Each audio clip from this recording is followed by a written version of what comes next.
ምስጢረ ስጋዌ ነው የሚባለው። ይሄ ዘ ሚስትሪ ኦፍ ኢንካርኔሽን እንግዲህ ያው በእንግሊዝኛው ነገር ከህንዶችም ቡድሃ ጋር ምናምን እንዳያያዝ እያሰብን እኛ እነ ምስጢረ አምላክ ሰው መሆን ስንል የኛ ይለያል። አሁን ምን እንደሆነ ወደፊት እናየዋለን። ሌላ መጽሐፍ ያነበባችሁ ሌላ ተሞክሮ ያላችሁ ካላችሁ ልዩነቱን አሁን በዛው እናያለን ማለት ነው። እና የዚህ የምስጢረ ሥላሴ የምስጢረ ስጋዌ ዋናው መነሻ ከምስጢረ ከዚህ ከስነ ፍጥረት ጋር ይመጣል። ለምን የሰው ልጅ ከተፈጠረ በኋላ በገነት ተቀመጠ፣ በኤዶም ገነት እና እግዚአብሔር ትእዛዝ ሰጠው። አንድ ትእዛዝ የፍጡርና የፈጣሪነትን መለያ ናት ያች ትእዛዝ። ሰው ፍጡር መሆኑን እግዚአብሔር ፈጣሪ መሆኑን በሌላ የሚታይበት መንገድ ስለሌለ ያው ሕግ ያስፈልጋል። ልዩነቱን ለሰው ልጅ ፍጡርነቱን፣ ታዛዥነቱን፣ እግዚአብሔር ፈጣሪነቱንና መመሪያ ሰጪው ሁሉን አድራጊነቱ እንዲታወቅ ያ ምልክት ድንበር ነው። በሌላ በኩል ጾምንም ለማስተማር ነው። መተውንም አንድ ሰው የምንተወው ነገር እንዳለ ለእግዚአብሔር ብለን የምንተወው ነገር አለ ማለት ነው። በጾሙ ለምሳሌ ምግብ እንተዋለን፣ ሌላ ጊዜም እንተዋለን እና ያንን የምንተወው ነገር ብዙ ነገሮችን ስንተው በረከት አገኝበታለሁ ጸድቅበታለሁ ብለን ካደረግነው ዋጋ እናገኝበታለን እና ለእግዚአብሔር ብለን የምንተወው ነገርም አለ፣ በፈቃዳችን የታዘዘም ደግሞ አለ ማለት ነው። አሁን ማንሰርቀው፣ ማንዘሙተው፣ ማንዋሸው ምን የምንለው ያን ሁሉ ነገር ማድረግ ስለማንችል አይደለም። የማድረግ ነፃነት አለን። ሰው መዋሸት፣ መስረቅ ማለት ይችላል፣ መግደልም ይችላል። ኮንሲኮንሱ እንዳለ ሆኖ ግን ያንን የማናደርገው እኛ ሕግ ፈርተን፣ ፖሊስ ፈርተን፣ እስር ቤት ፈርተን ሳይሆን እግዚአብሔር አታድርጉ ስላለ ስላዘዘን፣ ኃጢአት አትስሩ ስላለ የእግዚአብሔርን ቃል ሰምተን እሱን ቃሉን አክብረን ነው መሆን ያለበት እንጂ ሕግ ምናምን በኋላ ነው የሚመጣው። እናስባለን፣ እንተገብራለን። ከዛ ወንጀለኛነት መሆን ሕግ ይመጣል። የሕግ ጉዳይ ቀጥሎ በሶስተኛ ደረጃ ነው የሚመጣው። ሃይማኖተኛ ስንሆን ግን እናስባለን፣ ያሰብነውን እንተወዋለን። ሰው ያስባል፣ ማንኛውም ነገር ያስባል። ያስብና ይተወዋል። ምንድን ነው የሚተወው? እግዚአብሔር አታድርግ ብሎኛል፣ እግዚአብሔር ከልክሎኛል ብለን እንተወዋለን። እና አዳምና ሔዋን መጀመሪያው አታድርጉ ተብለዋል። ይህንን አይምሯቸው ማስቀመጥ ነበረባቸው። ከዛ ሰይጣን በሌላ በእባብ ላይ አድሮ ሲፈተናቸውም አይ ይህን ነገር ማሰብም የለብንም ከእሱ ጋር መልስም መስጠት መወያየትም የለብንም በዚህ ጉዳይ ላይ እግዚአብሔር በማይወደው ጉዳይ ላይ ውይይትን ማድረግ የለብንም ማለት ነበረባቸው። ግን ሄዱ፣ ወደቁ። ከዛ ከገነት ተባረሩ። በቃ ይሄ ፍርድ ነው። ወደ ምድር ትወርዳለህ እና በአንተ የተነሳ ምድር የተረገመች ናት፣ እንዲህ ተባለ፣ ተረገመ። በኋላ አዳምና ሔዋን ያው የፈጠርከን አንተ ነህ፣ ሕሊናችንንም ታውቃለህ፣ አቅማችንም ታውቃለህ፣ ተሳስተናልና ደካማ ሕሊና ስለሆነ ያለን በዚህ በደካማ ሕሊና ውስጥ ባጠፋነው ጥፋት ይቅር ብለን ብለው እግዚአብሔርን ጠየቁ ማለት ነው። እና አሁን እኛ ኃጢአት ልንሰራ እንችላለን፣ እያወቅንም እናጠፋለን። እና እግዚአብሔር የምንጠይቀው ምንድን ነው? በቃ እያወቅን ያጠፋ ነው። በቃ ራሳችን መግዛት ስለማንችል ነው። የደካማነታችን መገለጫ ነው። ሆን ብሎ መበደል ማለት እያወቅን ራሳችን መቆጣጠር አለመቻል፣ ራስን መግዛት አለመቻል፣ ከኃጢአት መራቅ አለመቻል የአቅም ማነስ ነው። በቃ እያወቅንም እናደርገዋለን። አሁን ጳውሎስ ምን ይላል? ማድረግ የምፈልገው ሌላ ነው፣ ጥሩ ነገር ነው እያደረግኩ ያለሁት፣ መጥፎ ነገር ነው የማላምንበትን ነው እያደረግኩ ያለሁት ይላል። እና የኃጢአት ባሪያ ነኝ ማለት ምንድን ነው? አዳም እና ሔዋን እንደዛ ነው ያደረጉት። ተሳስተናል፣ ይቅር በለን አሉ። ከዛ እግዚአብሔር ቃል ገባላቸው ከ5 ቀን ተኩል በኋላ ማለት ነው። እንግዲህ ይሄ እዚህ ጋር ገላትያ 4:4 ላይ ጊዜው ሲደርስ ይላል። ያ እግዚአብሔር ለሰው ልጆች የገባው ጊዜ ስንት እንደሆነ ባለፈው በቀረበው በአንድ የኮርሰኛ ተሳታፊያችን ባቀረበችን እሱ ተቆጥሮ ይታወቃል። እኛ የምንቆጥረው ከአዳም ዕድሜ ነው ወይ ከስነ ፍጥረት ነው። እና ከአዳም ጀምሮ ያለው 5500 ዘመን ሲደርስ ጊዜው ሲፈጸም ነው የሆነው እና ከዛ በፊት ቃል ገብቶ ነበር አዳም ከኛ እንዳንዱ ሆነ የሚለው እንግዲህ ከኛ እንዳንዱ ሆነ ባለፈው ሚን ቃል አይተነዋል። አሁን ድጋሚ ለማስታወስ ከኛ እንደ አንዱ ሆነ የሚለው ነገር ከኛ የሚለው በብዙ ቁጥር ያመለክታል። ሆነ የሚለው ደግሞ ያው ከኛ እንደ አንዱ ሆነ የሚለው ወልድን ነው እግዚአብሔር ወልድን የሚያመለክት ነው እና ስለዚህ የአብ የወልድና የመንፈስ ቅዱስ አንድነት ሶስትነት ያመለክታል። አንዱ የተባለው ግን ወልድ ነው እና በዛ መሰረት በገባው ቃል መሰረት ነው አምላክ ሰው የሆነው። ምስጢረ ሥጋዌ ማለት ሰው የመሆን ምስጢር ማለት ስለሆነ ማለት ነው። መነሻው እንትኑ ይሄ ነው። እንግዲህ በሌላ በኩል ሊቃውንት ሲተነትኑ ምን ይላሉ? ሰው አምላክ መሆን ተመኝቶ ነበርና አንድም የባህሪ አምላክ ባይሆንም የጸጋ አምላክነትን ሊሰጠው ነው ይላል። በሌላ በኩል ግን ተገልብጦ ነው። አዳም ከኛ እንደ አንዱ እንደ ወልድ ሆነ ማለት ወልድ እንደ አዳም ሆነ ማለት ነው። ወይ ወልድ አዳምን ሆነ ማለት ነው። በዛ መንገድ ይገለበጣል። ለዚህ ነው ማለት ነውና ጊዜው ሲደርስ ወልድ በተለየ አካሉ ሰው መሆኑን የሚገልጥ ትምህርት ነው። ምስጢረ ሥጋዌ ሌላ ምንም አይደለም። የምስጢረ ሥጋዌ ትምህርት ማለት ሰው የመሆን ትምህርት ማለት ነው። ሰው መሆን ማለት ሰው ያልነበረ ሰው ሲሆን ማለት ነው። አምላክ አምላክ ነው፣ ሰው አልነበረም። አዲሱ ነገር አምላክ ሰው ሆነ ማለት ነው። ስለዚህ ይሄ ነው ትምህርቱ፣ የአምላክን ሰው መሆን የምንማርበት ማለት ነው። አምላክ ሰው ሆነ ስንል አሁን ለምን ሰው ሆነ፣ ለመሆኑ እንዴት ሆኖ ነው ሰው የሆነው የሚለውን ነው የምናየው ማለት ነው በዚህ ትምህርታችን። ስለዚህ ነው ዋናው ዓላማ። ስለ መለኮት ማለትም መለኮት ማለት መለኮት እና ትስብእት ይላል። ይቅርታ እዚህ ጋር ስህተት አለ። መለኮት ማለት ትስብእት ነው። መለኮት ማለት አምላክ ማለት ነው። ትስብእት ደግሞ ሰው ነው፣ የሰው ስጋ ማለችን በኋላ አስተካክላታለሁ ሲጭንላችሁ ቴሌግራም ላይ እና ስጋ ሰው ማለት ነው። ተዋህዶ የመለኮትና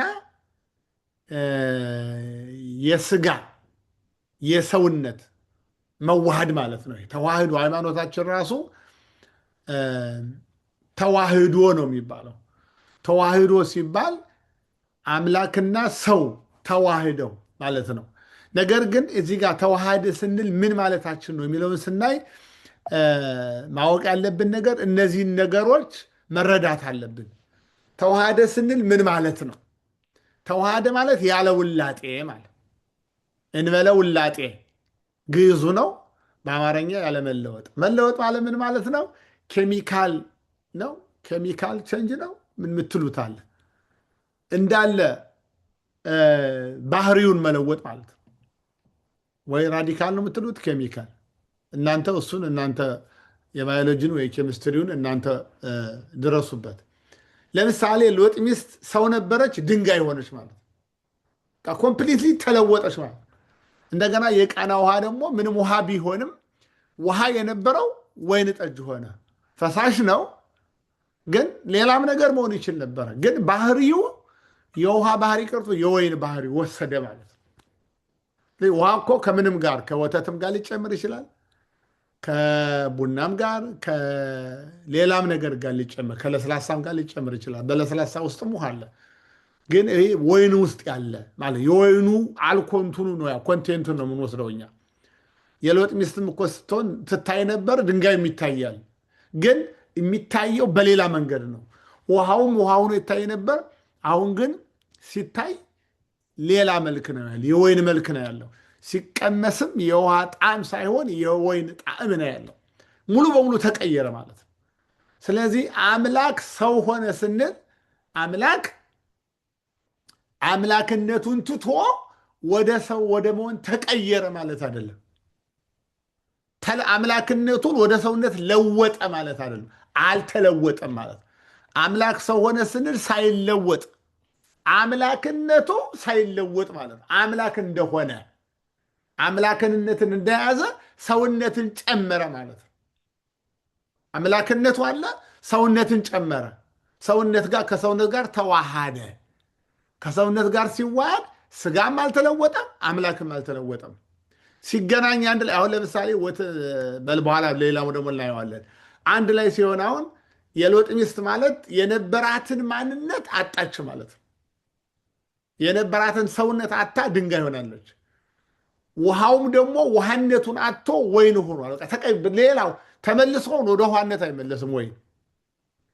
የሎጥ ሚስትም አሁን ከድንጋይነት ወደ ሰውነት አትመለስ፣ በቃ ተለውጣለች፣ ተለውጧል፣ ሌላ ሆኗል ማለት ነው። አምላክ አሁን ይህንን ይዘው አንዳንድ መናፍቃን በኋላ ላይ የተነሱ ከፍልስፍና ወደ ሃይማኖት የመጡ ሰዎች በቃ አምላክ ሲሆን ተለውጧል ብለው ተነስተው ነበር በዚህ ምክንያት። እና ያ አይደለም። ይሄ ሀሳብ ራሱ ያለመለወጥ የሚለው የመጣው የኋላ ሊቃውንት ይህንን የመጽሐፉን ቃል አምጥተው ነው በኋላ ላይ ያስረዱት፣ መግለጫ ያደረጉት። ስለዚህ 5 ነገሮች አሉ። ስለ ተዋህዶ ስንማር ማወቅ ያለብን 5 ነገሮች አሉ። ከ5ቱ አንዱ ያለመለወጥ ማለት ነው። ይህን በደንብ ያዙት። አልተለወጠም። ባህሪውም ማንነቱም አምላክነቱም ምኑም ፊዚካል እንትኑም ባለበት ነው ሳይለወጥ ማለት ነው። አንደኛ። ሁለተኛው ንውለቱ ሳሄ ማለት ያለመቀላቀል። ለምሳሌ ማርና ውሃ ወይም ቡናና ወተት ወይም የሆነ ፈሳሽና የሆነ ፈሳሽ አንድ ላይ ሲሆን አሁን ለምሳሌ ቡና ከውሃ ጋር የሆነና ጥቁር ይሆናል። መልኩም ጣሙም የቡና ነው። ወተት ደግሞ ለብቻ አለ፣ ወይም ደግሞ የጾም ወተት። ከዛ በኋላ አንድ ላይ ሲቀላቀል ምን ይሆናል ማለት ነው? መልኩም ይቀየራል፣ ጣዕሙም ይቀየራል። የቡና መልክ ጥቁር ነው፣ የወተት መልክ ጥቁር ነው። አንድ ላይ ሲሆን መልክ ማዕከላዊ፣ ጣዕም ማዕከላዊ ይወስዳል ማለት ነው። ምንድነው? የሁለቱንም ያማከለ የቡናና የወተት ድብልቅ ይሆናል። በአይንም ሲታይ ማኪያቶ ነው ወይም ደግሞ ላቴ ነው በአይን ሲታይ። ሲቀመስም ቡና ቡናም አይልም፣ ወተት ወተትም አይልም። ከወተትም ከቡናም የተውጣጣ የጋራ ጣዕም ነው የሚኖረው። የጋራ መልክ፣ የጋራ ሸር ያደርጋሉ ማለት ነው። መለየት አይቻልም። ያንን በቃ ተቀላቅሏል ማለት ነው። ተቀላቅሏል፣ በቃ ሊለያይ አይችልም። ጠፍቷል ማለት ወይም አንዱ በአንዱ ውስጥ ቀልጧል፣ በቃ ተቀላቅሏል። ተዋህዷል አይባልም፣ ተቀላቅሏል ነው የሚባለው። በቃ ሚክስ ሆኗል። በመለኮትና በትስብእት እንደዚህ አይደለም።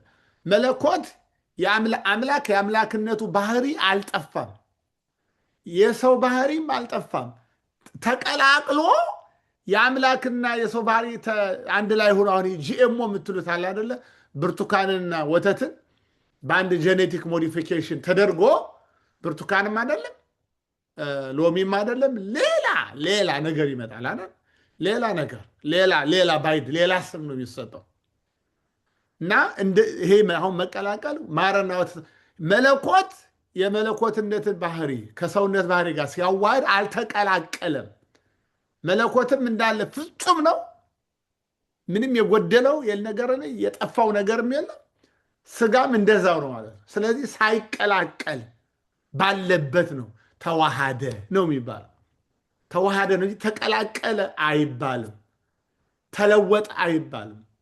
ሶስተኛ እንበለ ቡአዴ። በአደ ማለት ለየ፣ ባይድ ማለት ልዩ ማለት ነው።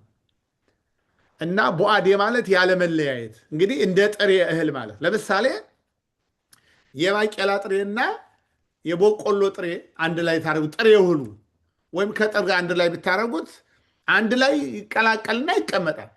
መለየት በምትፈልጉበት ሰዓት ግን መለየት ይቻላል፣ ይለያል ማለት ነው። ስለዚህ የመለኮት ግን እንደዚህ አይደለም። አንድ ጊዜ ተዋሃደ፣ ላይለያይ ነው የተዋሃደው። ሳይለያይ አንድ ሆነ፣ ሳይለያይ አንድ ሆነ ይባላል። ይሄ እንበለ ቡአዴ ይባላል። እና ምንድን አሁን እዚህ ጋር በኋላ ላይ የምናየዋለን። ይህን ትምህርት ከጨረስን በኋላ መሰረታዊውን የምስጢረ ሥጋዌ ትምህርት ካየን በኋላ በብዙ በመናፍቃን እና በእኛ ቤተክርስቲያን ባለው ነገር ላይ ያለውን ዋናው ትልቁ የዚህ ዓለም የክርስቲያኖች መለያየት በምስጢረ ሥጋዌ ላይ ስለሆነ በሌላ ርዕስ ራሱን ችሎ ደግሞ ጥያቄዎችን እያነሳን የምናይበት ርዕስ ይኖራል። ከነዛ ውስጥ አንዱ ይሄ መለያየት የሚለው ነው። ከአሁኑ ግን ጫፉን ለማስያዝ ምንድነው የሚሉ ሰዎች አሉ። መለኮት የመለኮትን ስራ ይሰራል፣ ስጋ የስራን ስራ ይሰራል፣ የተለያዩ ናቸው፣ እንዲህ ነው ብለው ብዙ የሚያቀርቡት ነገር አለ። የተሰቀለው እንደዚህ ነው፣ የዳነው እንደዚህ ነው ብለው ለያይተው መለኮትን ለብቻ አምላክ የሚለውን አንድ የሚለውን አሁን እንግዲህ ኢየሱስ ክርስቶስ ሲባል አንድ ሆኗል። በቃ አንድ ነው። ኢየሱስ ለመለኮት ብቻም አይደለም፣ ለስጋ ብቻም አይደለም። መለኮት ከስጋ ጋር አንድ ከሆነ በኋላ የወጣለት ስም ነው። በዚህ ስም ማንም ተጠርቶ አያውቅም ከዛ በፊት። አማኑኤል የሚለው አምላክ ሰው ሆነ ማለት ነው። እና ይሄ ስም ማለት ለወልድ ብቻ አይሰጥም፣ ለስጋ ብቻም አይሰጥም። ለምሳሌ እንውሰድና መልአኩ ገብርኤል እመቤታችንን ሲያበስራት የነበራት አካል አለ አይደለም? ተከፍሎ ከመለኮት ጋር የሚዋሃድ አሁን ወንድና ሴት ያው በኖርማል ሲገናኙ ከወንድ የሚከፈል ዘር አለ፣ ከሴቷ የሚከፈል ዘር አለ። ያ የሚከፈለው አንድ ላይ ሆኖ በሴት ማህፀን ውስጥ ይጸነሳል አይደል? ከዛ ይጀምራል ማለት ነው። በእመቤታችን ሲሆን የወንድ ዘር የለም፣ ከእሷ ብቻ ተወሰደ። ከእሷ ብቻ የሚወሰደውን የያዙት ለብቻ፣ የመለኮትን ደግሞ ባህሪ የያዙት እንግዲህ ከመገናኘ እና ያ ማለት እንግዲህ ለየብቻ የነበረ ነው። ያ ከዛ የሚመጣው የሰው ባህሪ ያለ የመለኮትን ባህሪ ያለ ያ ከዛ አንድ ላይ ሲዋሃድ ሁለት ነበር በፊት ከድንግል ማርያም የሚወስደው ራሱን የቻለ አይዴንቲቲ ያለው፣ እዚህ ጋር ደግሞ አምላክ ለብቻ አለው፣ ለብቻ ያለ ነው፣ ሁሉ ነገር ያለው ነው። አንድ ላይ ሲሆን ሁለትነት ጠፋ ማለት ነው። በቃ አንድ ነው የሆነው። አንድ ሆነ ማለት እየዘገዩ የሚገቡ ሰዎች ይረብሻሉ። እየዘገያችሁ የምትገቡ ሰዎች ፕሮግራማችን እንደሚረብሸን እወቁና ከ10 ደቂቃ በኋላ እንትን ባትሉ ጥሩ ነው። ስለዚህ የተለየ የመለኮትና የሰውነት አይደንቲቲ ጠፋና አንድ አይደንቲቲ ማለት ኢየሱስ ክርስቶስ የሚባል ማለት ኢየሱስ ለብቻ ነው፣ ክርስቶስ ለብቻ ነው፣ አማኑኤል ለብቻ ነው። በእኛ ቤተክርስቲያን ብዙ ጊዜ ኢየሱስ ማለት መድኃኒት ማለት ነው።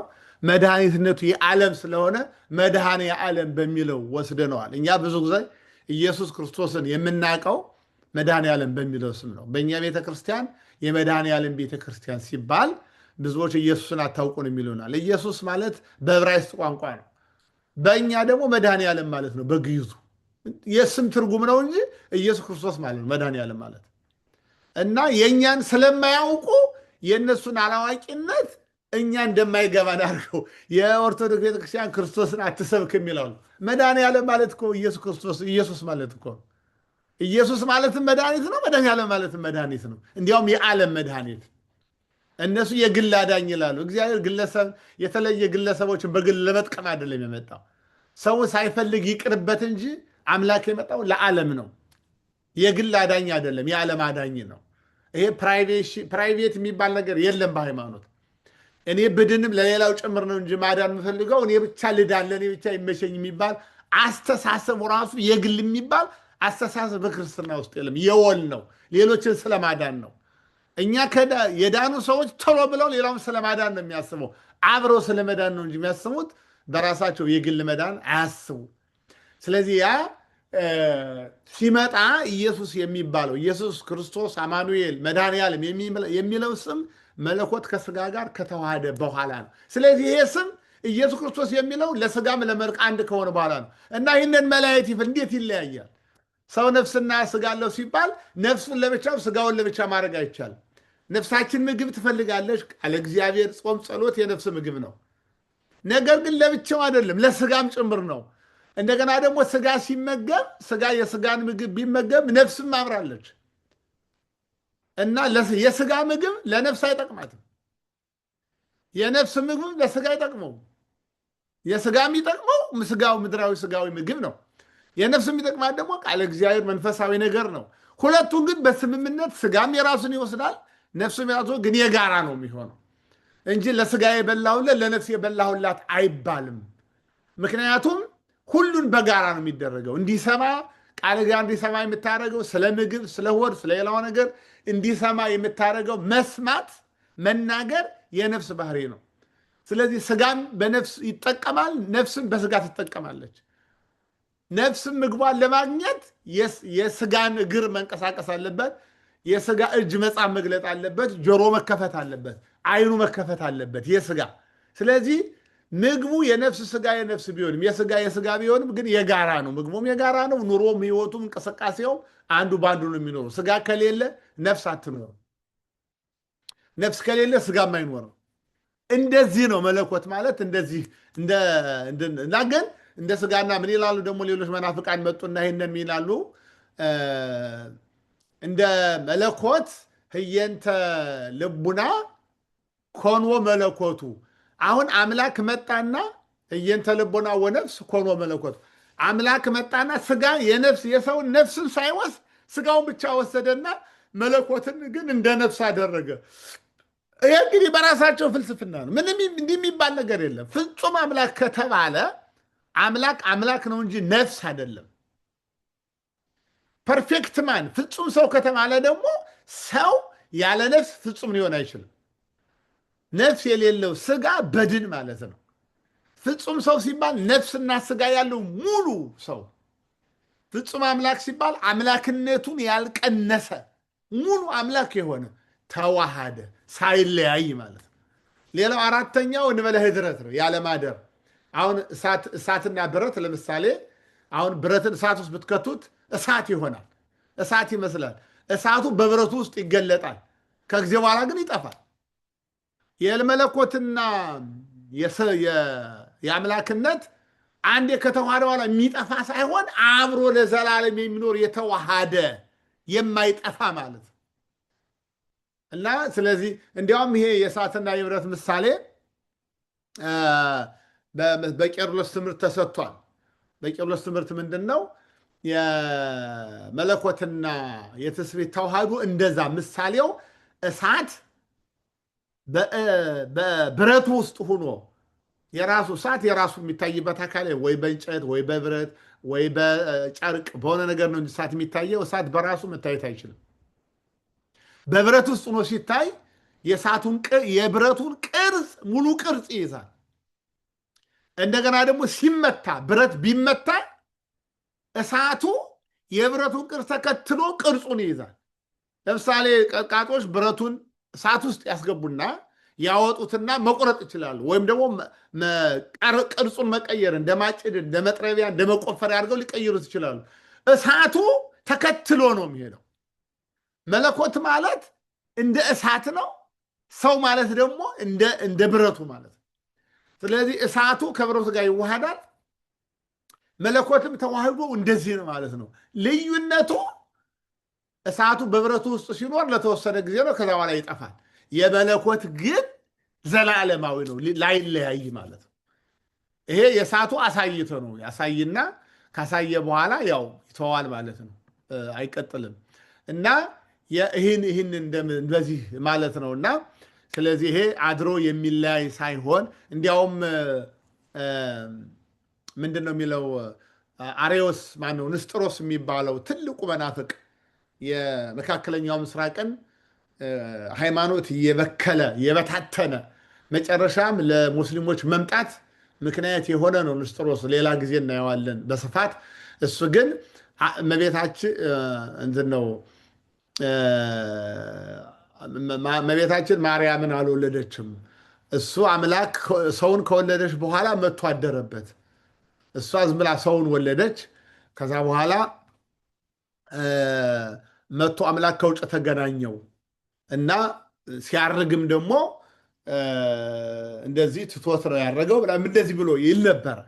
ነገር ግን ይሄኛው ኤልሳቤጥ የተናገረችውን የወሰደው። ኤልሳቤጥ ምንድን ነው ያለችው? እመቤታችን ፀንሳ ወደ ኤልሳቤጥ ስትሄድ ኤልሳቤጥ ምንድን ነው ያለ? የጌታዬ እናት ነው ያለች።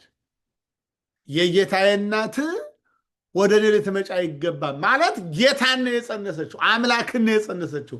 የአምላክ እናት ናት እሷ ራሱ መልአኩ ሲመጣ ተወልጃለሽ ብሎ የልዑል ኃይል በአንቺ ላይ ያድራል ነው እንጂ ያለው የምትወልጁ አማኑኤል ይባላል።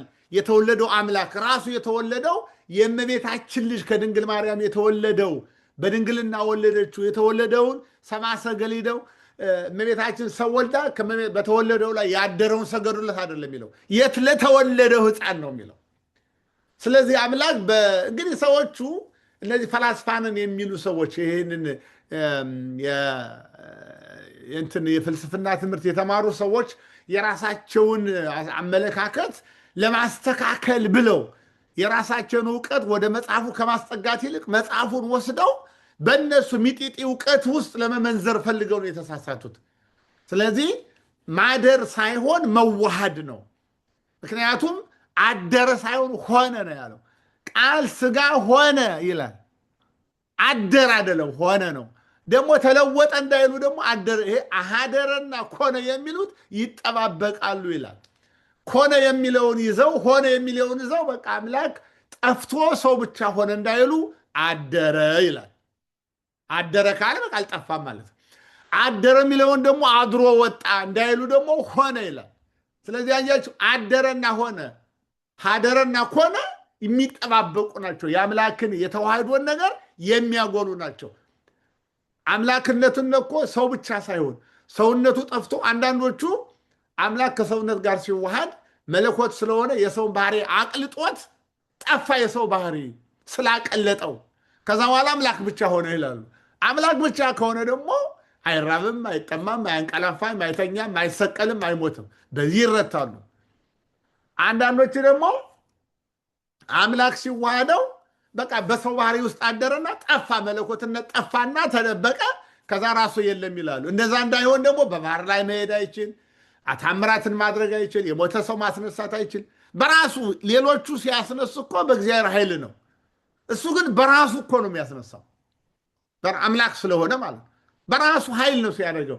ሌሎቹ በአንተ ስም ያደርጋሉ፣ አንተ ግን በስም እሱ በስሙ ነው። በስሜ እመኑ ነው ያለው። በእኔም እመኑ በአባቴም እመኑ። አንድ ነዋ። በአብ ማመን በወልድ ማመን ነው፣ በወልድ ማመን በአብ ማመን ነው። በእኔ ያመነ እኔን ያየ እኔና አብ አንድ ነን ስላለ ማለት ነው። ለአንድ ስለሆነ ያው በመጨረሻው ምስጢረ ሥላሴ ትምህርት ላይ በፈቃድ በመለኮት በአገዛዝ በስልጣን አንድ ስለሆነ በአካል በስም ቢለያይም እና የመጨረሻው አምስተኛው እንበለ ትድምርት ይላል። ያለ መጨመር ማለት ነው። መጨመር ማለት ዕቃ በዕቃ ላይ ይደራረባል አይደለ? አንዱ በአንዱ ላይ እንደ መጨመር አይደለም። ምክንያቱም አንዱ በአንዱ ላይ ይደረባል፣ ከዛ ይለያል። ልብስ ስትለብሱ ተደራረባላችሁ አይደል? ሲሞቃችሁ ትቀንሳላችሁ። እንደዛ አይደለም። በመጨመር ሳይሆን አንዱ በአንዱ ላይ በመደረብ ሳይሆን በመዋሃድ ነው። እነዚህ አምስቱን ነገሮች በደንብ ማስተዋል አለባችሁ፣ ሊገባችሁም ይገባል። ተዋሃደ የሚንለው ከነዚህ ውጭ ነው። ሳይቀላቀል፣ ሳይለያይ፣ አንዱ በአንዱ ሳያድር፣ አንዱ በአንዱ ሳይጨመር ተዋሃደ። በተዓቅቦ ይባላል። እንዲያውም በመጠባበቅ ይህንን ብዙ እኛ ቤተክርስቲያን ሊቃውንት ብዙም አይደግፉትም። ተዓቅቦ ግን ዝሮ ተዓቅቦ ማለት ምንድን ነው? መለኮት መጠበቅ ማለት ነው። መጠበቅ ማለት መለኮት የመለኮትነቱን ነገር ሳይለቅ እንደተጠበቀ ማለት ነው። አምላክነቱን እንደተጠበቀ፣ ሰውም የሰውነትን ባህሪ ሳይለቅ ሰውነቱ እንደተጠበቀ ከኃጢአት በስተቀር ሙሉ ሰውነትን ይዞ ተዋሃደ። ይሄ ነው ትምህርታችን። ተዋህዶ የሚለው በተዋህዶ ሰው ሆነ፣ አምላክ ሰው ሆነ። ሰው አምላክ ሆነ ስንል አምላክ ሰው ሆነ ስንል አምላክ ሰውነቱን ትቶ ሰው ሆነ ማለት አይደለም። ለምሳሌ እንዲያው ለምሳሌ አድርገን ባናቀርበውም እገሌ አበደ ካል ያ ሰውዬ ጤነኛ አይደለም ማለት ነው። በቃ አብዷል። ወይም ደግሞ ሰውየው የታመመው ሰውዬ ዳነ ካል ከዳነ ያ ሰውዬ አልታመመም። ሁለቱ አብረው አይሄዱም በሰው ሕግ። በዚህ ግን አምላክ ሰው ሲሆን አምላክ ሰው ሆነ ስንል አምላክነቱን ሳይተው ማለት ነው። መጠባበቅ ማለት ይሄ ነው። አምላክነቱን እንደያዘ ሰው ሆነ። ሰውም ደግሞ የሰው ባህሪ የሰው ማንነት ደግሞ ሰውነቱን ሳይለቅ አምላክ ሆነ። ስለዚህ በሌላ በኩል ማለት ነው ኢየሱስ ክርስቶስ አምላክም ሰውም ነው ማለት ነው። አምላክነትም ሰውነትም ያለው ኢየሱስ ክርስቶስ ሰውም ነው አምላክም ነው። አዘ ሴም ታይም አምላክም ነው ሰውም ነው። ስለዚህ እንደ አምላክነቱ ቢሰራ ያ ስራ በኢየሱስ ክርስቶስ ውስጥ ያለው መለኮት ሰራው አይባልም። እንደ ሰውነቱን ቢሰራ በኢየሱስ ውስጥ ያለው ሰውነቱ ሰራው አይባልም። የራሱ ነው። እኛ ለምሳሌ ብንዘምር ነፍሱ ዘመረች አይባልም። ብንዘፍን ስጋው ዘፈን አይባልም። ያው ያ ሰውዬ ነው የዘመረውም እሱ ነው የዘፈነውም እሱ ነው። ምክንያቱም ዘፈን ለስጋ ነው፣ ዝማሬ ለነፍስ ስለሆነ በውስጣችን ያሉ ፍላጎቶች የነፍስ ፍላጎት ሌላ ነው፣ የስጋ ፍላጎት ሌላ ነው። ነገር ግን የሁለቱም ፍላጎት የእኛ ፍላጎት ነው። መንፈሳዊ ነገር ስናስብ እኛው ነን፣ ስጋዊ ነገር ስናስብም እኛው ነን። በፍላጎት ደረጃ ከወሰን ግን እስመ መንፈስ ይፈቅድ ወስጋ ይደክም፣ ነፍስ ትፈልጋለች ስጋ ይደክማል ይላል። ነፍስ ስትጾም፣ ስትበላ፣ ስትዘምር፣ ስትጸልይ፣ መንፈሳዊ ነገር ስታደርግ ስጋ ይደክማል። የስጋ ፍላጎት ፖዝ ይሆናል፣ ይታገዳል፣ ሆልድ ይሆናል። የነፍስ ስራ ይኖረ ማለት። ከዛ ደግሞ ስጋ ሲበላ ደግሞ ነፍስ ማብራለች። ስጋ መብላት፣ ምግብ መብላት ነፍስ የምትቃወመው አይደለም። ምግብ መብላት ያው ጾምን ሳይጨምር ማለት ነው። ነፍስ የምትቃወመው ኃጢአት ሲሰራ ነው። ኃጢአት ደግሞ ስጋን ያስደስተዋል። ኃጢአት፣ ማንኛውም ኃጢአት የስጋ ደስታ ነው፣ እርካታ ነው። የስጋ የተሳሳተ ነገር ቢሆንም ስጋ ይረካል፣ ነፍስ ግን አትደሰትም። እንደገና መንፈሳዊ ነገር ደግሞ ሲደረግ ስጋ ይደግማል። ስንጾም፣ ስንጸልይ ቁመን ነው። ስንጾም ከምግብ ተከልክለን ነው። ስንመጸውት ገንዘባችን ነው የምንሰጠው። የስጋ ግሪድነት፣ ስግብግብነቱ ደስ አይለውም። ነፍስ ግን ደስ ይላታል። ስለዚህ በአንድ ሰው ውስጥ የነፍስም የስጋን ባህሪዎች ይፈጸማሉ። ነገር ግን ሲሰርቅም ያው አንድን ምሳሌ ብንወስድ ከበደ የሚባል ሰውዬ፣ ይቅርታ ሲወስድ ካላችሁ፣ ከበደ የሚባል ሰውዬ እንደ ምሳሌ እንወስድና ከበደ ሰረቀ ቢባል ያው ሰውዬ ነው። ከበደ መጸወተ ቢባል ያው ሰውዬ ነው። ስራው ግን ይለያያል። ኦፖዚት ነው። የሁለቱ ሀሳቡ ተቃራኒ። መስረቅና መጽወት አይገናኙም። ያው አንድ ሰው ነው ያደረገው። ይሄ በመጥፎና በእንትን ሲሆን ነው። ወደ አምላክ ሲመጣ ግን ሁሉም ፖዘቲቭ ነው፣ ሁሉም በጎ ነው። ምክንያቱም ሰው ኃጢአትን ትቶ ነው አምላክ የሆነው የሰው ባህሪ። ስለዚህ አምላክ እንደ አምላክነቱ ታምራትን አደረገ ሲባል ያው ራሱ ኢየሱስ ክርስቶስ አምላክም ሰውም ስለሆነ እንደ አምላክነቱ እንደ ሰውነቱ ይላል። በስጋ ሞተ፣ በመንፈሳዊ ሆነ። በቃ ይሄ ነው እና የራሱ ነው ማለት ነው። መከራውም፣ ስቃዩም፣ መራውም፣ መጠማትም የራሱ የኢየሱስ ክርስቶስ ምክንያቱም ሰው ሆኗና በፈቃዱ የአምላክ ታምራት ሲያደርግ ሲፈውስ ምን ሲልም የራሱ ነው። ምክንያቱም አምላክነትም አለው። አሁን ይሄ እዚህ ጋር ነው ችግሩ። በጣም ጴንጤው ሁሉ ክርስቲያን ነኝ የሚለው ሁሉ ኢቨን ከኦርቶዶክስና ከግሪክ ኦርቶዶክስ ጋር ከካቶሊክ ጋር ሁሉ የምንለያየው እዚህ ጋር። ምክንያቱም እነሱ ሁለት ባህሪ ነው የሚሉት። የመለኮት ሁለት ባህሪ ማለት የግሪኮች እንኳን በአስተሳሰብ ነው እንጂ ወደ ውስጥ ሲገባ በቴዎሎጂ በኩል ስንሄድ የተለየ ትርጉም የለንም። ሲነሱ አንድ ላይ ለብዙ ዓመታት ለ500 ምናምን ዓመት ያህል አብረው ስለኖሩ በኋላ ነው የተለያዩት። ከኛ ጋር በ4ኛው ዓመት ክፍለ ዘመን ተለያየን። ካቶሊክና ግሪክ እስከ 1000 ምናምን ድረስ አብረው ቆዩ። ከዛ በኋላ ተለያዩ እና ሲለያዩ ያው ግሪክ ኦርቶዶክሶች ወይም ደግሞ ራሻ ምናምን ይሄ ኢስት ብሎክ የሚባለው ግሪክን ጨምሮ ይሄ ምስራቅ አውሮፓ የሚባለው ኦርቶዶክሶች ማለት ነው። እነሱ በሁሉ ነገር ኦልሞስት ከኛ ጋር ሴም ማለት ናቸው። ሁለት ባህሪ ቢለው ሙሉ አይናገሩትም። ግን መለኮቱ እኛን የሚጠሩበት መለኮት በስጋ ውስጥ ጠፋ እንላለን ብለው ስለሚያስቡ ነው። ለምሳሌ አንድ አውጣኪ የሚባል ሰውዬ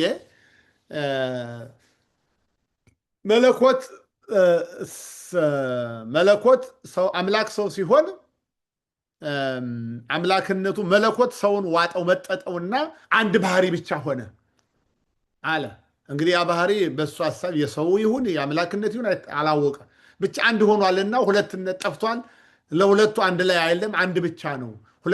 ሁለት እንትን የሰውና የአምላክነት የለም፣ በቃ የሰውነት ብቻ ሆኗል ብሎ ካደ ማለት ነው። ይህንን ክደቱን ሲክር ተወገዘ።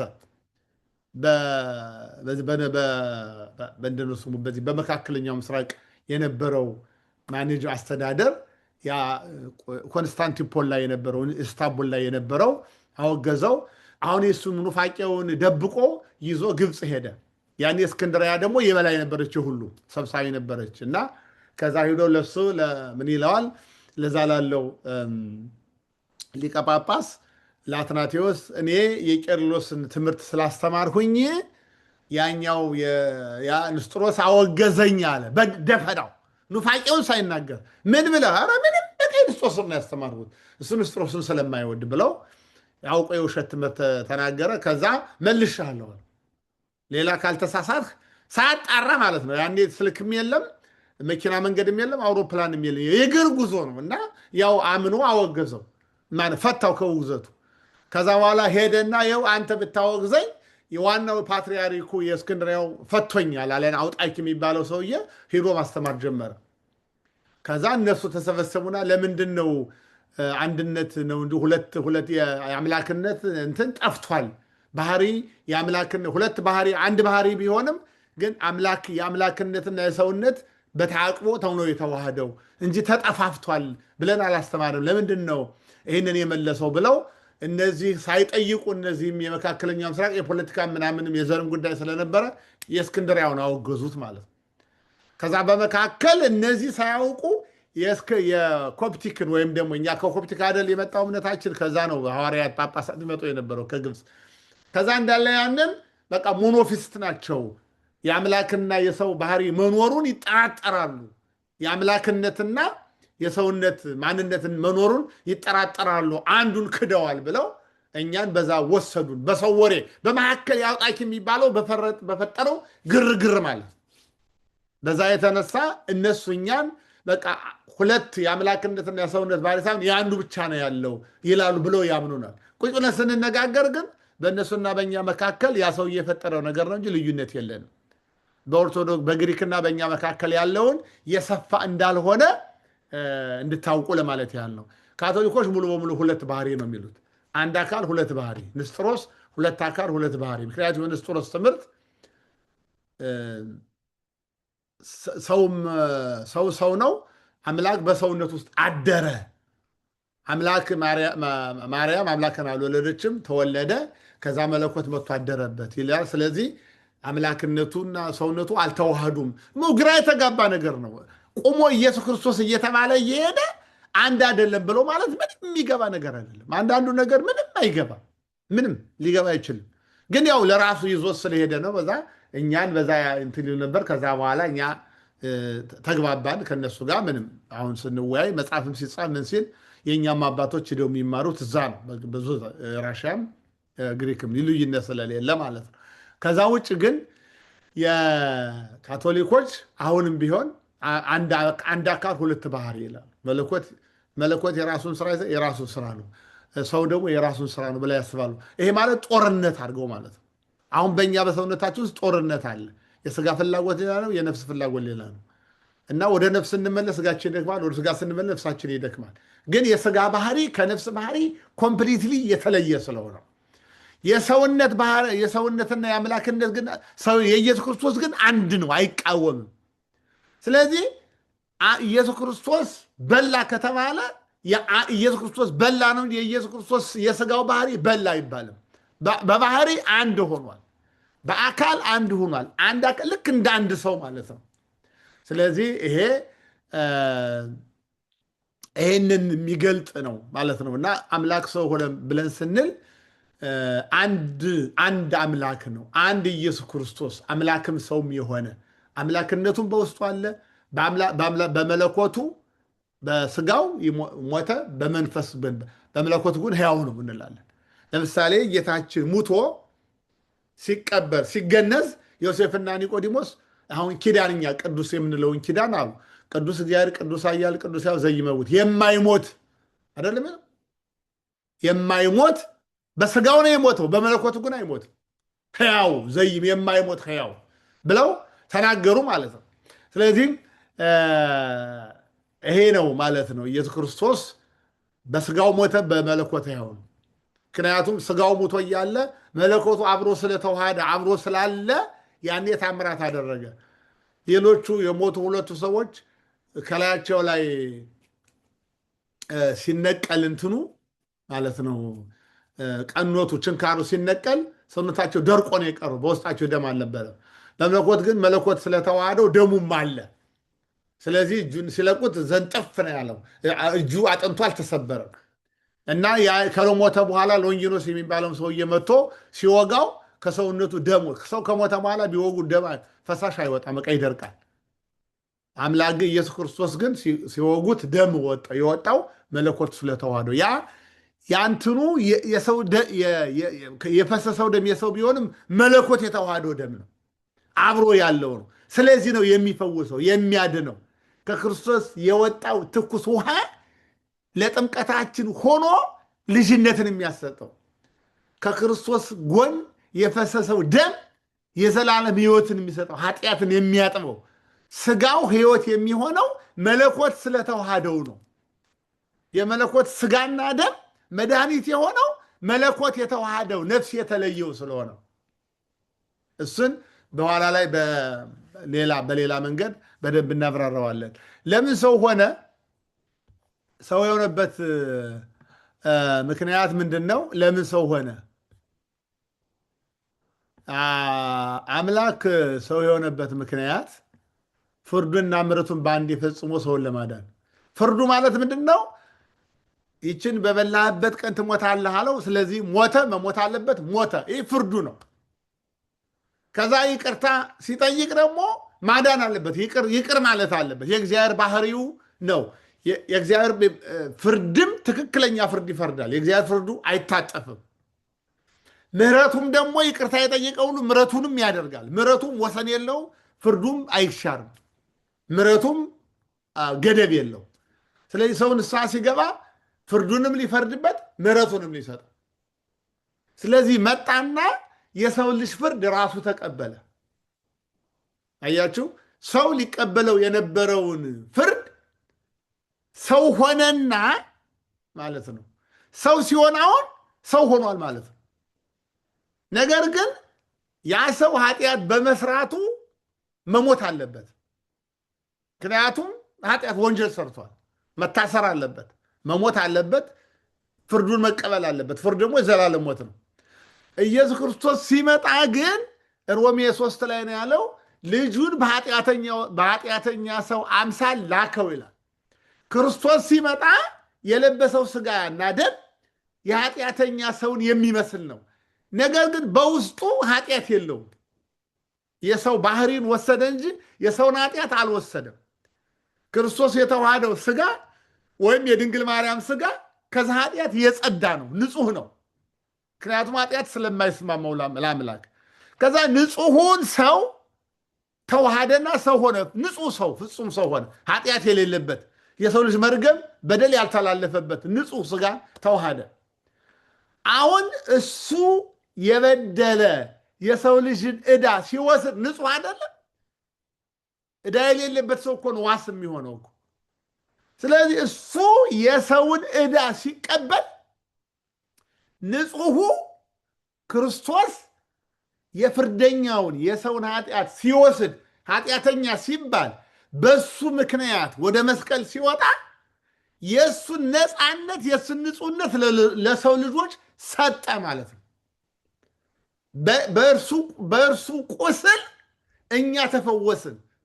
የእኛን ፍርድ ተቀበለ። የእኛን ቁስል ቆሰለ። የእኛን ዕዳ ወሰደ። የእኛን ካሰ። የእኛን መርገም የእኛን ፍዳ ወሰደ እና ከዛ እሱ ያንን ይዞ መስቀል ላይ ወጣ። መስቀል ላይ ወጥቶ አጠፋው ማለት ነው። ሞትም በሞቱ ገደለው ማለት በእኛ ላይ የተላለፈውን ፍርድ በመከራው በደሙ አጠፋው ማለት ነው። ኃጢአተኛ ተብሎ ተሰቀለ። ከዛ በኋላ በደሙ ያንኛን ኃጢአት አጠበ። ስለዚህ እኛ ነፃ ሆን ማለት ነው። የእኛን ነገር እሱ ሲወስድ እኛ ደግሞ የእሱን ሕይወት ወሰድን። ሞታችንን ወሰደ፣ ሕይወቱን ሰጠን። ከዛ እኛ ሕይወት አገኘን። በሱ እኛ ከዛ ነገር ለመውጣት አቅም አልነበረንም። አቅማችን ራሳችን አስወስደናል። መብታችንን እንትና የተሰጠንን ነፃነት በራሳችን ጥፋት ቅጠሏን በልተን አስወስደናል። ስለዚህ አሁን እኛ ፍርደኞች ስለሆንን መብት የለንም፣ ለመዳን አቅም የለንም። ክርስቶስ ንጹሕ ሆኖ መጣና የእኛ አቅም ሆነን ማለት ነው። የሌለንን አቅም ሰጠን፣ እኛን አጎለበተን፣ ነፃ አደረገን፣ ከወደቅንበት አነሳን። ስለኛ ወደቀ፣ በቤተልሔም ወደቀ፣ በሳራ በረሃ ወደቀ፣ በቀራንዮ ወደቀ፣ በጎልጎታ ወደቀ። ያ ሁሉ ውድቀት የእኛ ውድቀት ነው። የእኛን ወደቀ፣ የእሱን ትንሣኤ ለእኛ ሰጠን ማለት ነው። ስለዚህ እሱ ተሰደበ፣ ኃጢአተኛ ተባለ፣ ተጎሳቆለ፣ ተናቀ፣ እኛ ከበርን፣ እኛ ይቅር ተባልን፣ እኛ ዳንን። ያን ያደረገው ንጹሕ ሆኖ ስለመጣ ነው የእኛን ኃጢአት። አሁን ፍርዱንም ምሕረቱንም አንድ ጊዜ አድሮ ሰውን ለማዳን። ሁለተኛ የሰው ልጅ ፍቅሩን ለመግለጥ እንግዲህ ሰውን ሲወደው ምክንያት የለውም። ሲፈጥረው ራሱ በጣም ከመፍጠሩ በፊት አሁን እናንተ ልጅ ሲጸነስ አታውቁትም ልጁን እና ወላጆች እናትም አባትም ግን ፍቅራችሁ ገና ሳይወለድ ታዳምጣላችሁ። በማህፀን እያለ ገና ሳይውል ልብስ ገዛላችሁ፣ በጀት በጅታላችሁ፣ ቤት ትቀይራላችሁ፣ ምን ትለ ሁሉ ነገር ገና ሳይወለድ ገና ሳይመጣ። ከዛ ሲመጣ ያው በቃ ደስታ ነው የሚሆነው አይደል? ሴት ልጁን ከወለደች በኋላ ምጧን ትረሳዋለች ይላል። ወይም ከመወለደት ወለ የተዘከሮ ለህማማ ሰው ተወልዷልና ምጧን ሁሉ ትረሳዋለች ይላል። አሁን ያ ፍቅሩ ማለት ገና ሳይወለድ ጀምሮ የነበረ ፍቅር አምላክ ሰውን ከዛ በላይ ነው ማለት ነው። ገና ሳይፈጥረው ገና ሳያመጣው ወደዚህ ዓለም ይወደዋል። ስለዚህ የሚያስፈልገው ሁሉም ሟልቶ ፈጠረው። እንደገና ሲያጠፋ ቢያጠፋም ይቅርታ ሲጠይቀው መጣ። አሁንም ይቅር ሲለው በሚገርም ይቅርታ ነው።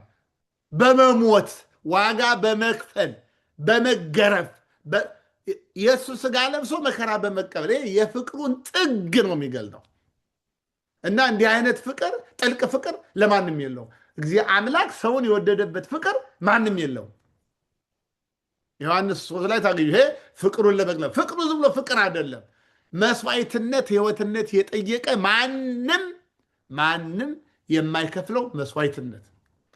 ሌላው ይሄ ማለት ምንድን ያሳየ እርስ በርሳችን አንዱ ለሌላው እስከ መገደል ዋጋ እስከ መክፈል ነው። በስተት ነው ዋጋ እስከ መክፈል እንድንዋደድ።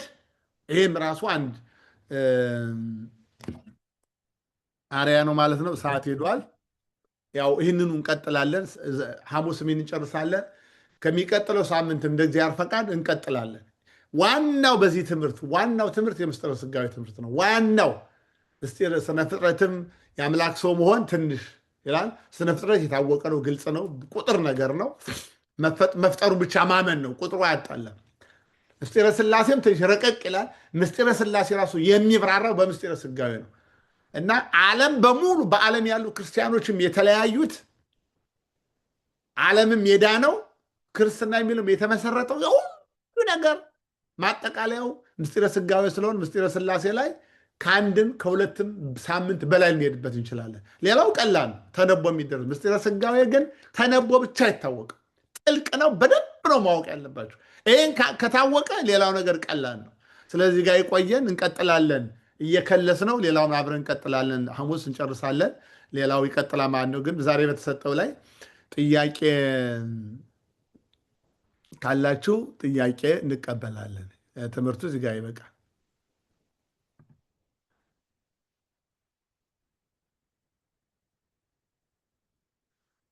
አሁን መጠየቅ ይቻላል። ጥያቄ ካላችሁ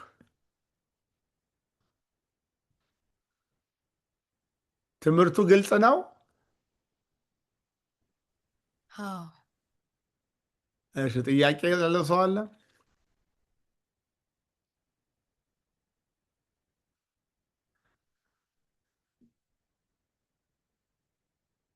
የለም ማለት ነው።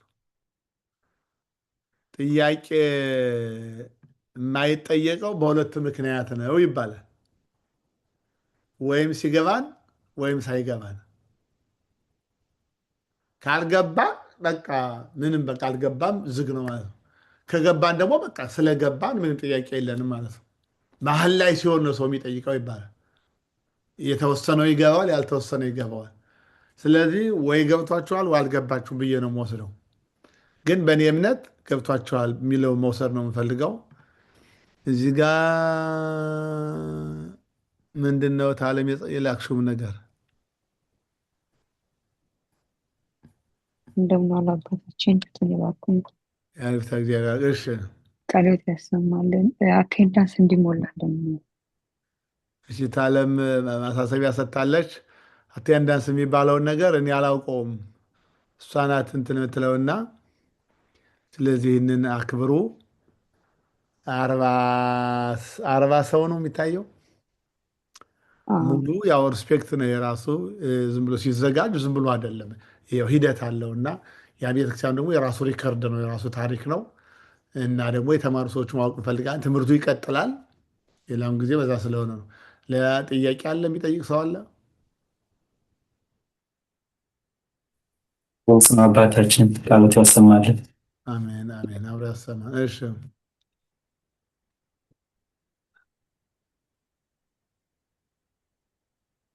እሺ እንጨርሰው ዛሬን በዚህ ለቅ። በእኔ በኩል ግልጽ ነው። ቃሎት ያሰማልን። እሺ አብሮ ያሰማን። ያው እኔ እናንተ ልጠይቃችሁ፣ አሁን አትመልሱልኝም፣ ግን ለራሳችሁ የምትመልሱት ኢየሱስ ክርስቶስ ማለት ሰውም አምላክም ነው እና ሰውም አምላክም ሲዋሃድ ስሙ ማን ተባለ? ኢየሱስ ክርስቶስ ተባለ።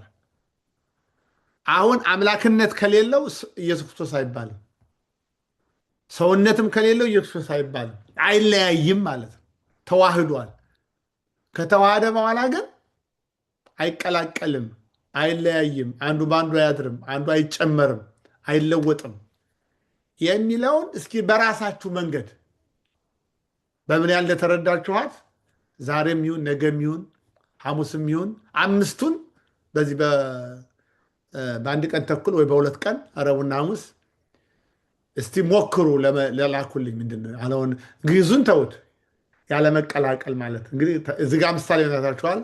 በራሳችሁ አገላለጥ ክርስቶስ አንድ ነው እና ኢየሱስ ተራበ ሲባል መራቡ የሚራበው ስጋ ቢሆንም ግን የአምላክም ምክንያቱም የስጋ ገንዘብ የስጋ ያለው ነገር ሁሉ የመለኮት ሆኗል። ለመለኮት ያለው ሁሉ ደግሞ ለስጋ ሆኗል። ስለዚህ በኋላ የተፈጠረ የሰው ልጅ የመለኮትን ገንዘብ ሀብት ወስዶ የጥንት ሆኗል። የሌለውን ነገር የመለኮትን ስለወሰደ ማለት ነው። እንደገና ያልተፈጠረ መለኮት ፈጣሪ የሆነው መለኮት እና ጥንታዊ የሆነ መለኮት ደግሞ የሰውን ባህሪ ወስዶ ዳህራዊ ሆኗል። ስለዚህ አሁን አምላክ ኢየሱስ ክርስቶስ የአምላክነትንም ወስዷል፣ የሰውነትንም ወስዷል።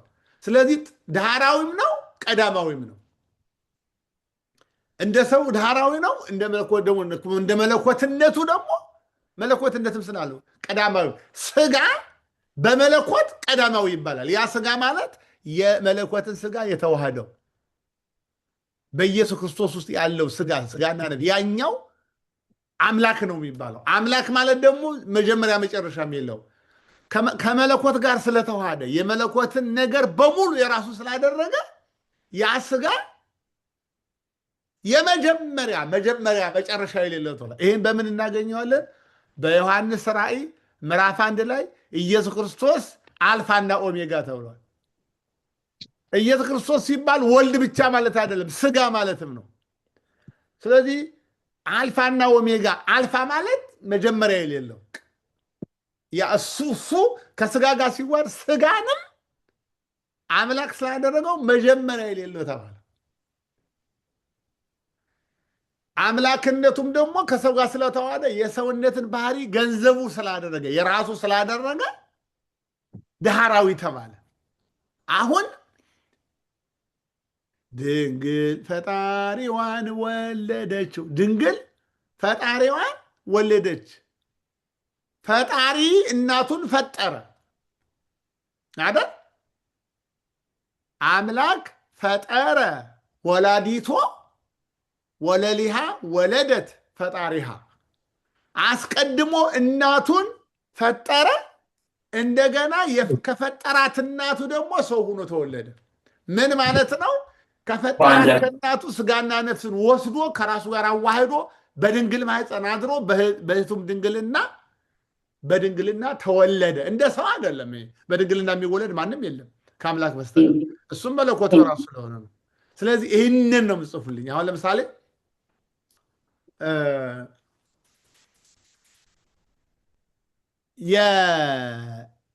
የአምላክ እናቱ የፈጠረውን ስጋ ተዋሃደ። እመቤታችን ለአምላክ ምኑ ናት? እናቱና ፍጡሩ። ፈጠራት፣ ፈጥሮ ፈጠራት፣ ተወለደ። አምላክ ተፈጠረ አይባልም፣ ተወለደ ነው የሚባለው። ወልድም ቢሆን ከአብ ተወለደ ተገኘ እንደማለት ነው። ሁሉን ፈጠረ። ከፈጠረው ስጋ ሰው ሆነ። በፈጠረው ስጋ አደረ። የፈጠረውን ስጋ ተዋሃደ እና ያንኑ ሆነ፣ ሰው ሆነ።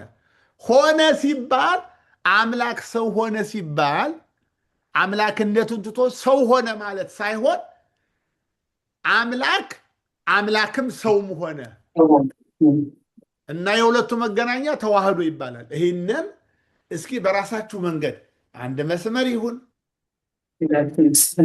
አንድ ቃል ይሁን፣ ሁለት ገጽ ይሁን፣ ግን እንዴት እንደገባችሁ ባውቅ ደስ ይለኛል። ስለዚህ ይሄ ይበቃል። አሁኑ ጥያቄ ካለ ጠይቁ። የመጨረሻ ከሌለ ልጨርሰው ነው የዛሬውን። ይህንን በደንብ ነው ማወቅ አለባችሁ። ምስጢረ ሥጋዌ ይህንን በደንብ አድርጋችሁ እንድታውቁ ፈልጋለሁ። እንቀጥላለን። ለአሁኑ ይበቃናል፣ ሰዓታችንም ስለሄደ እዚህ ጋር እናቆማለን። አነሳስቶ ላስጀመረን አስጀምሮ ያስፈጸመን ለአምላካችን ክብርና ምስጋና ለሱ ይድረሰው። የሰማነውን በልቡናችን ያሳደርብን። ምሕረቱ፣ ቸርነቱ፣ ይቅርታው ለሁላችን ይደረግልን። የያዝነውን መዋዕለ ሱባዔ በሰላም አስፈጽሞ ለብርሃነ ትንሣኤ ያድርገን። የምናደርገውን መንፈሳዊ አገልግሎት መንፈሳዊ መሻታችን ፍላጎታችን ሁሉ ለጽድቅ ያድርግልን። አሜን። አቡነ ዘበሰማያት አባታችን ሆይ በሰማያት የምትኖር ስምህ ይቀደስ፣ መንግሥትህ ትምጣ፣ ፈቃድህ በሰማይ እንደሆነች እንዲሁም በምድር ትሁን። የዕለት እንጀራችን ስጠን ዛሬ፣ በደላችን ይቅር በለን እኛም የበደሉንን ይቅር እንደምንል። አቤቱ ወደ ፈተና አታግባን ከክፉ ሁሉ አድነን እንጂ መንግሥት ያንተ ናትና ኃይል፣ ክብር፣ ምስጋና ለዘላለሙ አሜን። እመቤታችን ቅድስት ድንግል ማርያም ሆይ በመልአኩ በቅዱስ ገብርኤል ሰላምታ ሰላም እንልሻለን። በሐሳብሽ ድንግል ነሽ፣ በሥጋሽም ድንግል ነሽ። አሸናፊ እግዚአብሔር እናት ሆይ ሰላምታ ላንቺ ይገባሻል። ከሴቶች ሁሉ ተለይተሽ አንቺ የተባረክሽ ነሽ፣ የማኅፀንሽን ፍሬ የተባረከ ነው። ጸጋን የተመላሽ ቅድስት ሆይ ደስ ይበልሽ፣ እግዚአብሔር ከአንቺ ጋር ነውና ከተወደደው ልጅሽ ከጌታችን ከመድኃኒታችን ከኢየሱስ ክርስቶስ ዘንድ ይቅርታንና ምሕረትን ለምኝልን ኃጢአታችን ያስተሰርይልን ዘንድ ለዘላለሙ አሜን። ኦ እግዚእ ኢየሱስ ክርስቶስ ሠራይ ኃጢአት ወደምሳሴ ያበሳ ሠራይ ኃጢአቴ ወኃጢአተ ኩሉ ሕዝብ ከማይሠራ ኃጢአት እግዚአብሔር ይፍታ። ሰላም እደሩ።